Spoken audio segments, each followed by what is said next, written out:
Hello my dear students, today we are going to discuss about Gauss's law. Before learning Gauss's law, you should know what is electric flux. We know the electric field is represented using some imaginary lines and it is called electric field lines, right? Yes. Suppose I have a surface here. There are so many electric field lines are passing through this surface. Okay. And I am going to count only those electric field lines which are passing normal to the surface. This total number of electric field lines gives us the electric flux. So, the electric flux is defined as the total number of electric field lines passing normal to the surface. This is called electric flux. You got its definition right? It's the number of electric field lines passing normal to the surface. Clear? Yes. Now we are just going to get its mathematical expression. I have a flat surface here. It need not be circular. It can be of any shape, but it should be a flat surface. For any flat surface, the area vector is always perpendicular to the surface and pointed outward. Note, it should be pointed perpendicular to the surface and pointed outward, not inward. If this is a surface, this is the area vector, not inward. Okay? Yeah. So, I will represent the area vector which is perpendicular to the surface and pointed outward, and I represented it as S vector. And I have an electric field here and it is in this direction. This is E vector. Then I define electric flux phi. It is the representation of electric flux. Phi is equal to vector E dot vector S. So mathematically, the electric flux is the dot product of electric field vector and the area vector. This is dot product of two vectors. What is a dot product of two vectors? We know that vector A dot vector B is equal to, what is that? AB cos theta. Okay, you know that relation, right? If you don't know, learn it. Dot product of two vectors is AB cos theta. Also, cross product of two vectors, that is AB sin theta. Okay? Yes, just keep those results in mind. And so, you can write E dot S as, what is that? ES cos theta. Therefore, electric flux phi is equal to ES cos theta.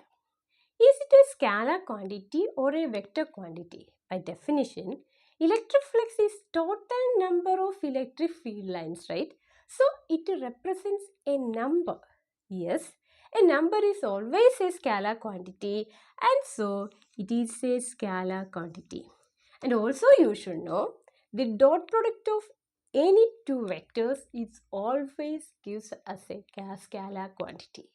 So dot product of two vectors is always a scalar quantity. So electric flux is a scalar quantity. Okay, you got this? Yes. Now, what is the unit of electric flux? What is the unit of electric flux? You know, electric flux is electric field into area. First, what is the unit of electric field? We know electric field is force per charge. So, you all familiar with the unit of force?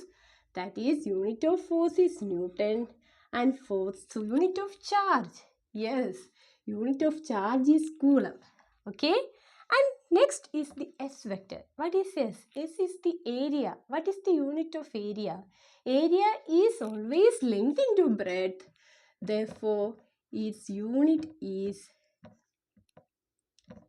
meter square. Right? Yes.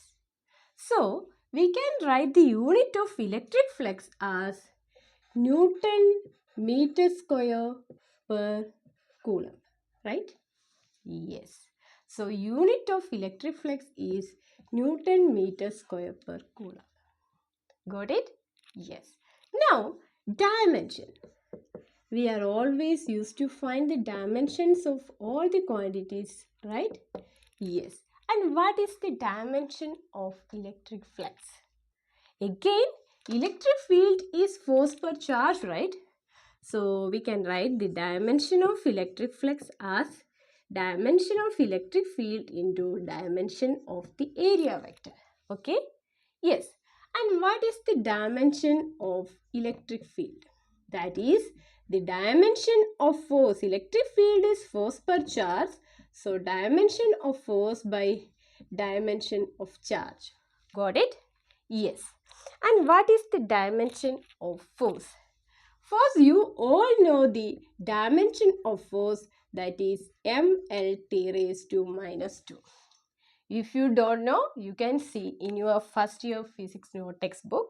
That is the first chapter, units and measurement. You can see how to find the dimension of force. Or I can say simply you can find it from F equal to ma. From that you can find the relation. I am not going to do that here. So the dimension of force is ml t raised to minus 2. You have to just keep that in mind. You have to by gut that result. Okay. If you don't know, just derive it. Okay. And what is the dimension of charge? We know that current variety, right? Okay. Current is, what is current? Charge flowing per unit time, or you can write Q is equal to I into T, right? Yes. Then the dimension of charge Q is equal to, what is the dimension of current? Electric current is a fundamental quantity. Dimension is capital A. T is the time, therefore capital T. So AT is the dimension of charge. So you can write the dimension of electric field as mLT raised to minus 2 divided by AT. Clear? Yes. Now, what is the dimension of electric flux? That is equal to mLT raised to minus 2 divided by A into T. And what is S?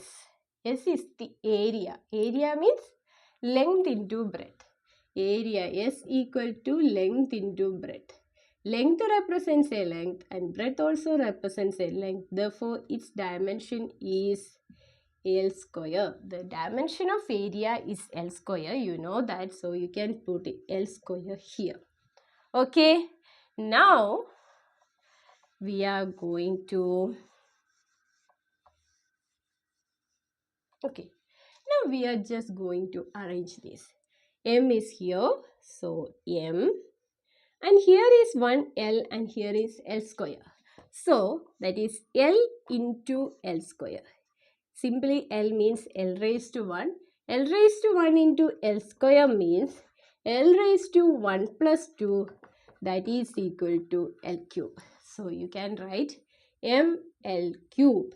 And what is T here? T raised to minus 2 divided by T. We have two T terms. Therefore, T raised to minus 2 divided by T, right? That is equal to T raised to minus 2, T in the denominator. When we are taking that to numerator, here T raised to 1, it will become T raised to minus 1. That is T raised to minus 1. That is T raised to minus 2, that is equal to T raised to minus 2 minus 1, that is equal to T raised to minus 3. So, we can write it as T raised to minus 3. Okay. Then what left? That is a 1 by A is left here. So, what is 1 by A? In the denominator term, we are taking to numerator. That is, it will become A raised to minus 1. So, A raised to minus 1 here. So, we get the dimension of electric flux, that is mL cube T raised to minus 3 A raised to minus 1. Okay, clear? Yes. So, now we know the definition of electric flux. It is the total number of electric field lines passing normal to the surface. Okay? Yes. And its expression is A electric flux phi is equal to E dot Es, or that is equal to Es cos theta, and it is a scalar quantity. Its unit is Newton meter square per coulomb, and its dimension is ml cubed e raised to minus 3 a raised to minus 1. Okay, you are clear with all these ideas, right? Yes. Now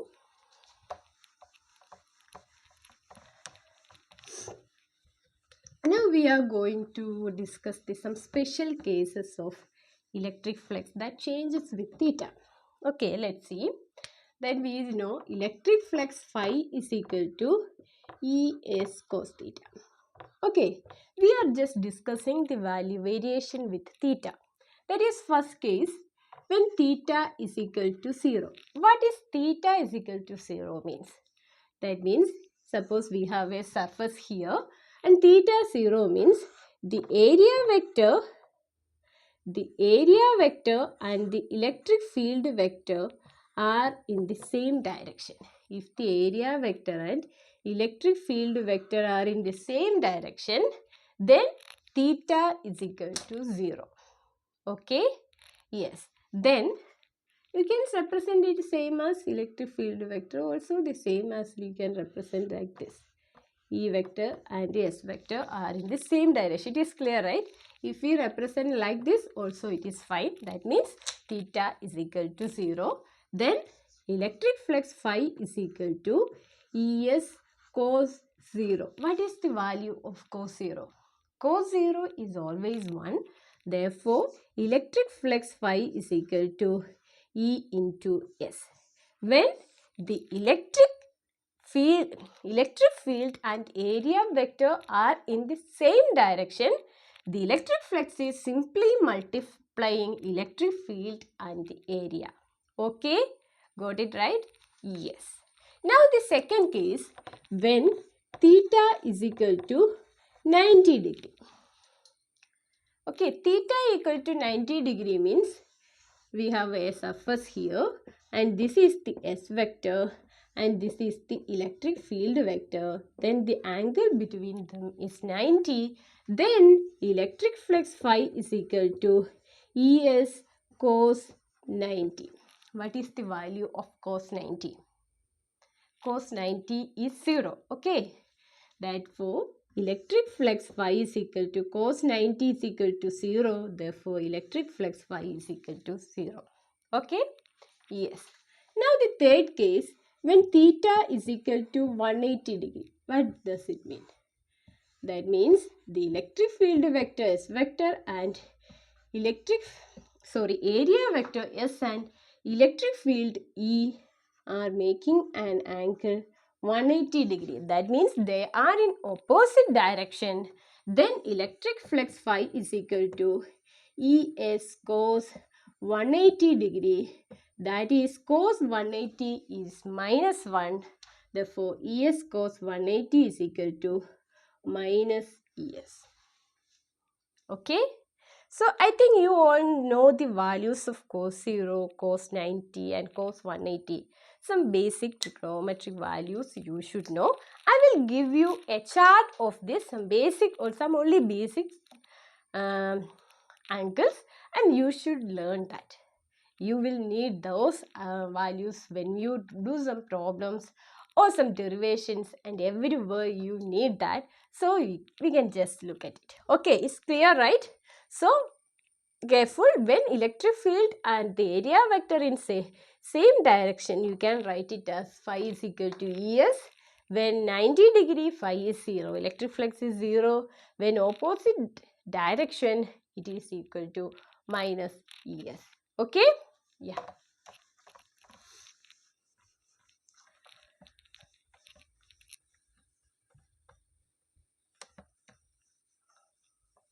Okay, here is some values. Sine and cosine values. Okay. Sine and cos. This is the value of theta.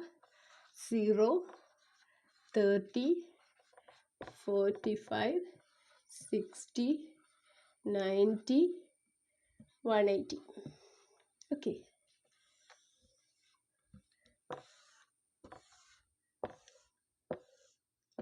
Okay, these are some values. Okay, what is the value of cosine 0? Sine 0 is 0. Sine 30 is 1 by 2. Sine 45 is 1 by root 2. 60 is root 3 by 2. And 90 is 1. And cos 1, sine 180 is 0. And cos 0 is 1. 30 is root 3 by 2. 1 by root 2. 1 by 2. And 0, 90 is 0. And 180 is minus 1. Okay, these are some of the values. You just by heart these values. Here you look at when sine 30 is 1 by 2, 1 by root 2 and root 3 by 2. And here the sine 30 is, cos 30 is the value of sine 60. Okay, just to reverse. Here 1 by 2, 1 by root 2, root 3 by 2. Here the values are root 3 by 2, 1 by root 2 and 1 by 2. Okay, you can just compare all these values and just by heart the value of sine and cosine values. Sometimes if you need tan, you can just divide sine divided by cos. Tan is always sine by cos, right? Okay, so we will go through all these when we discuss problems. But now just keep these values in by heart. Okay, just learn all these values. Okay, yes. Now let's come back.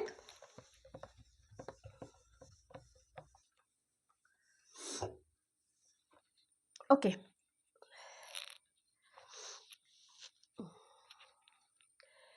Now we already discussed about the surface, right? That is electric. We consider a flat surface. Yes.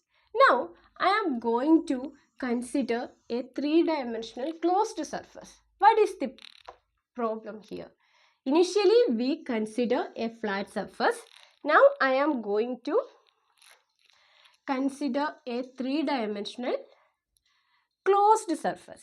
Here, when I consider a small area here, the area vector is perpendicular to that small area, right? Yes. Here I have a curve here. When I consider a small area here, the area vector is perpendicular to that. And when I consider an area here, the area vector is perpendicular to that area. The same. Here, the area vector is perpendicular to this small area. When I consider a small area here, the area vector is perpendicular to this. A small area we represented as ds vector. And when I consider another area here, it will be ds vector will be in this direction. Okay, when I consider another area here, it will be, sorry, that's perpendicular. Okay, it will be in this direction. Okay, that means when we find the electric flux, we have to consider a small area and find the electric flux E dot ds there, and the other small area E dot dr, and we have to find all such small areas and find E dot ds and sum everything together. We will get the total electric flux passing through this surface. That means we need the tool integration. So the electric flux phi is equal to closed integral E dot ds. Okay, one second. Okay, therefore we get electric flux phi is equal to closed integral E dot ds, right? So for a closed surface, the electric flux is closed integral E dot ds. Also you can write this is a dot product, that is equal to closed integral E ds cos theta, where theta is the angle between the electric field vector and the area vector. And this is really an important equation, that is electric flux phi is equal to E dot closed integral E dot ds. We are going to use this equation in Gauss's law. Okay, so I think you are all clear about the electric flux, and now we are going to discuss about Gauss's law.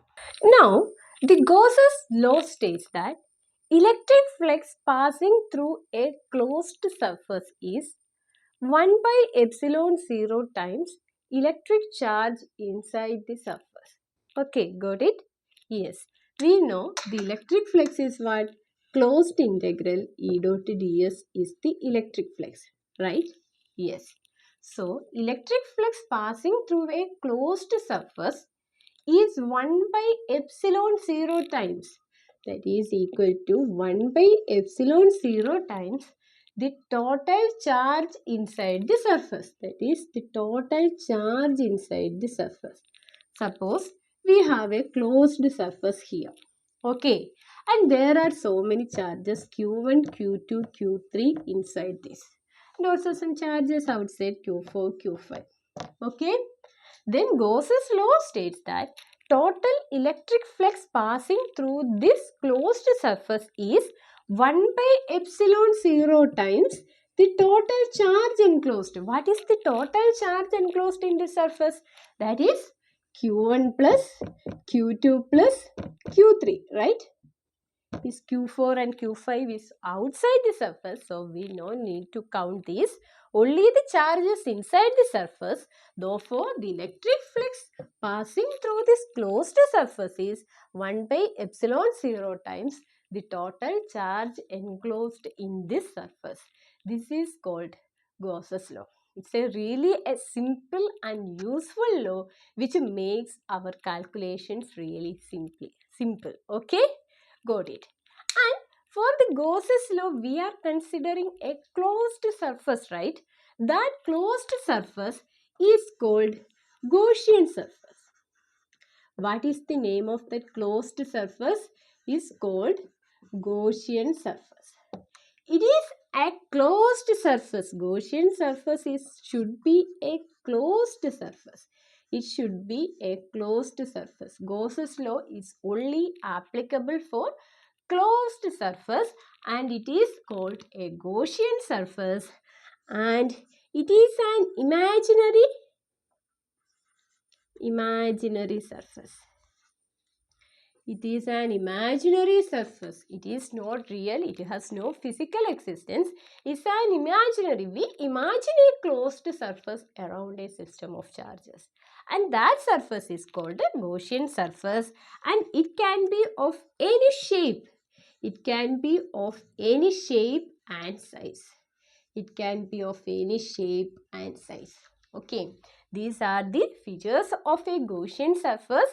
It is applicable. Gaussian surface are the surface which is a closed surface and which is applicable in Gauss's law and it is an imaginary surface and it can be of any shape or size. Okay, you got an idea about the Gaussian surface, right? When we go to the applications of Gauss's law, we will see which are these Gaussian surfaces we are taking. Now we are going to derive the Gauss's law from Coulomb's law. We all know what is Coulomb's law. Coulomb's law states that electric field E is equal to 1 by 4 pi epsilon 0 Q divided by R square, right? Yes. Now I am taking a charge Q, okay, and making charge Q at the center, I am drawing a sphere here and the radius of the sphere is R. Okay. So now what is the value of electric field at the surface of the sphere? Suppose I have a charge Q here and at a distance R from the charge Q, what is the value of electric field? That electric field is given by the Coulomb's law, that is 1 by 4 pi epsilon 0 Q by R square, right? Yes.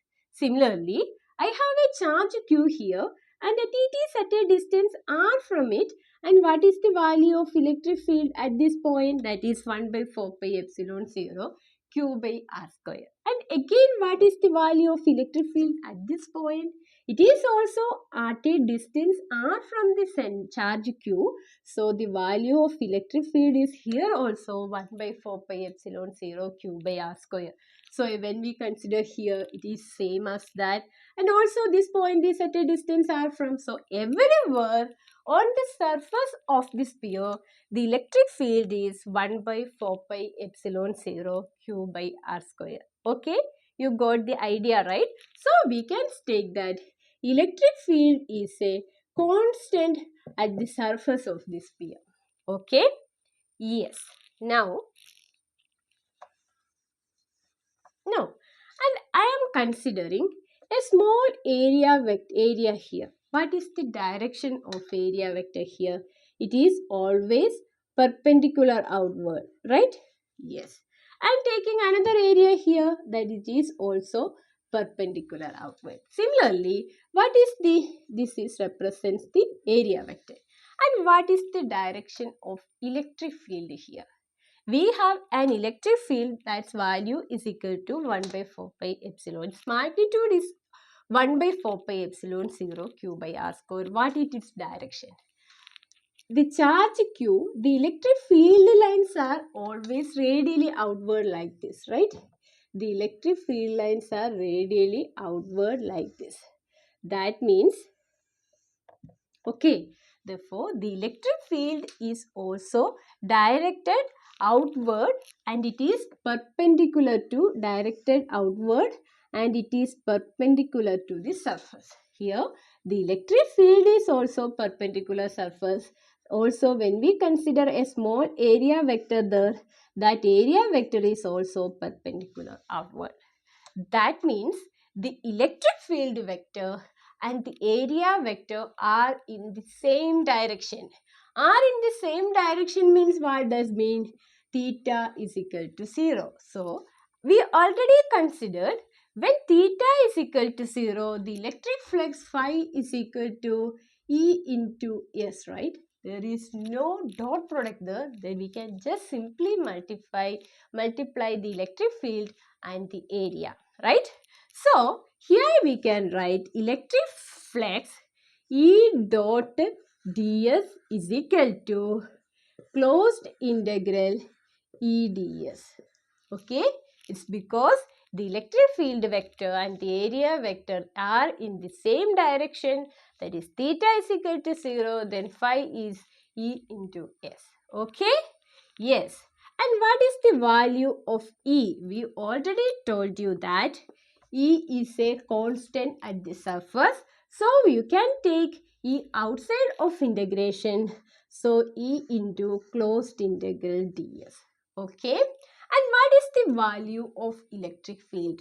Electric field is 1 by 4 pi epsilon 0 q by r square. So, we will substitute its value here. It is 1 by 4 pi epsilon 0 q by r square. And what do you mean by closed integral ds? Closed integral ds is a small area we are taking on the surface of the sphere, right?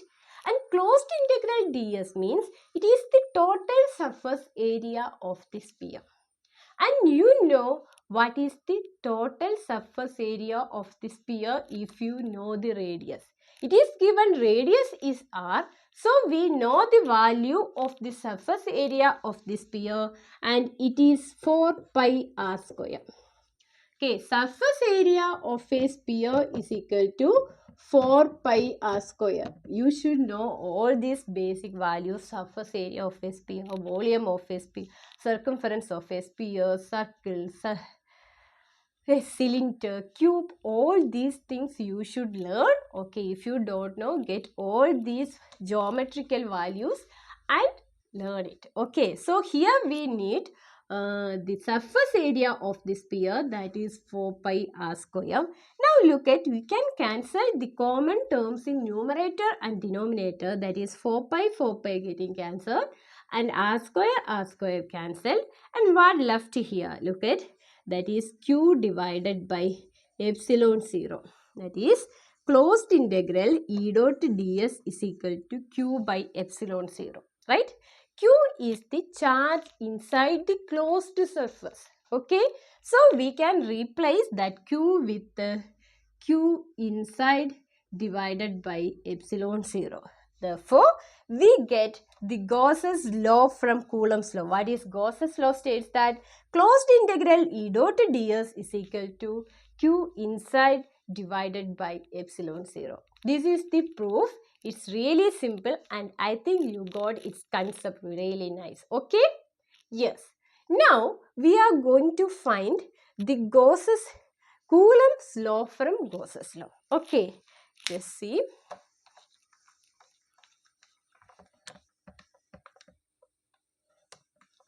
Okay, now we are going to find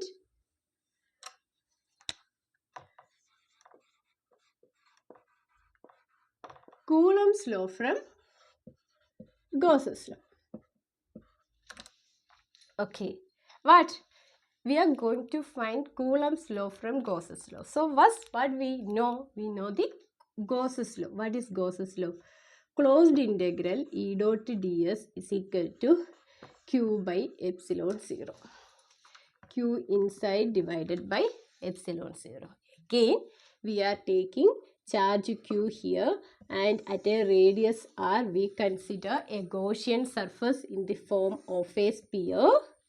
Okay, and at the surface we know electric field is a constant, and we know at the surface of the sphere electric field is a constant, and also the area vector and the electric field vector, are in the same direction. So you can write closed integral E dot ds as E ds is equal to Q by epsilon 0. And E is a constant here. So you can take E out of integration. So E integral closed integral ds is equal to Q by epsilon 0. And what is closed integral ds? Closed integral ds is the surface area of the sphere, and its value is 4 pi r square. 4 pi r square is equal to Q divided by Q inside, and Q inside divided by epsilon 0. And we are keeping E here, and take 4 pi r square to the denominator. Q inside divided by epsilon 0 into 4 pi r square. Okay, if we are after arranging this, you can write it as 1 by 4 pi epsilon 0. 4 pi epsilon 0 and Q inside by r square. What is the value of Q inside? Inside this closed surface, the only charge is Q. So you can replace Q inside with Q divided by r square is here. So r square. So we get electric field E is equal to 1 by 4 pi epsilon 0 Q by r square. That is the Coulomb's law. So we derived Coulomb's law from Gauss's law. Okay, in the next class we can discuss the applications of Gauss's law and so many problems from Gauss's law and electric flux. So I think you are all clear with these concepts, and it is really easy, and go and learn these derivations. Be fine. Okay, thank you so much.